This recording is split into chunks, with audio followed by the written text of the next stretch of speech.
Gadhsisa cluster કક્ષાનો નિપુણ ભારત અંતર્ગત વાર્તા સ્પર્ધા શ્રી વરજડી વાડી વિસ્તારની પ્રાથમિક શાળામાં યોજવામાં આવી હતી.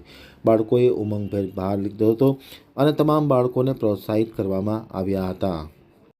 હવે જોઈએ ગઢસીસા આમતક ન્યૂઝ બ્યુરોનો એક વિસ્તૃત અહેવાલ. ગઢસીસા ક્લસ્ટર કક્ષાનો નિપુણ ભારત અંતર્ગત વાર્તા સ્પર્ધા શ્રી વરજડી વાડી વિસ્તાર પ્રાથમિક શાળામાં યોજવામાં આવી હતી, જેમાં 3 સ્પર્ધાઓ બાલવાટિકાથી ધોરણ 2, ધોરણ 3 થી 5, ધોરણ 6 થી 8 વાર્તા કથન અને લેખનનું આયોજન કરવામાં આવ્યું હતું.